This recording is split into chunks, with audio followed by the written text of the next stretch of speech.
So what is PMI or mortgage insurance? You've definitely heard people talk about this, and you probably don't know what it really is. So what mortgage insurance is protection to the banks in case you don't make your mortgage payments. Now, every loan program has a different way of calculating this mortgage insurance. For now, let's talk about conventional loans, which is the most common loan program out there. With a conventional loan, if you do a 20% or more down payment, you avoid this mortgage insurance. That's why historically you've heard people mention 20% down, 20% down. That's the reason why. Now, we're here to tell you, you can buy a primary residence with less than 20% down payment. However, you're going to have a monthly fee in the beginning of your loan called mortgage insurance. Now, mortgage insurance is calculated a few different ways, and like everything in life, it's based off your risk. So the type of credit score you have, the down payment you're doing, those are going to be the two biggest factors into figuring out what your mortgage insurance is per month. I would say the biggest misunderstanding about mortgage insurance is people think it's so expensive, but if you have a good credit score, it really isn't that expensive. I mean, we're quoting 0.25%, less than 0.2% a month. That really is not a huge deal. So it's all about your opportunity cost. If you were to put less than 20% down and take that extra, let's say you put 5% down and take that 15% and go invest it in the stock market, you get a 6% return hopefully every year versus paying the mortgage insurance, you're only paying a 0.25%. So you're making 5.75% extra putting it in the market versus paying 20% down. So when I was a first-time buyer, I put as little down as possible, okay? And that's what I would advise to a lot of first-time home buyers. Unless you're in a very different situation where you have all this money saved, you don't know what to do with it, put the minimum down and pay the mortgage insurance, okay? It's really not that expensive. And as soon as you put the money into the house for your down payment, it becomes pretty much an illiquid asset.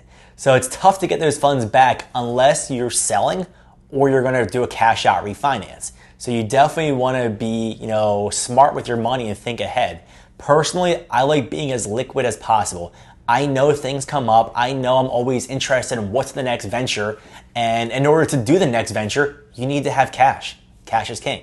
Yep, so minimum down payments, paying mortgage insurance makes a lot of sense. It's something I would advise to most people. Now, if you have a lower credit score, the mortgage insurance can be really high. Like Greg said, it's all based on your credit score and your down payment. Now, I do want to also talk about FHA loans. If you do an FHA loan, the mortgage insurance is the same for everybody.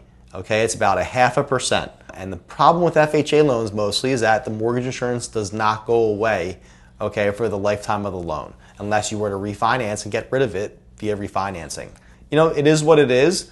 Conventional loans, the mortgage insurance goes away once you have 20% equity in the property. That can happen over time. You can put 5% down, and the way values have been going over the last few years, you can just get rid of the mortgage insurance after 2 years via an appraisal.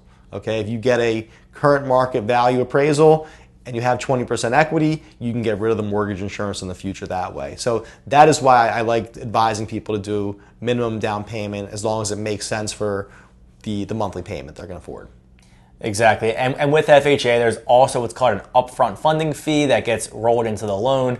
So with FHA, like Greg said, there is a upfront 1.75% mortgage insurance fee. That goes to the government. It goes on top of your loan amount. You don't actually pay it at closing. However, that's why a lot of borrowers like to go conventional over FHA, because with conventional, there's no upfront fee. All right, with FHA, 1.75% of your loan amount. With conventional, 0. It's a big difference over time. If you were to look at your APR, the APR on an FHA loan is higher than a conventional loan due to those kinds of fees and the mortgage insurance never going away. And while we're talking mortgage insurance on different loan programs, there is a VA loan and USDA loan.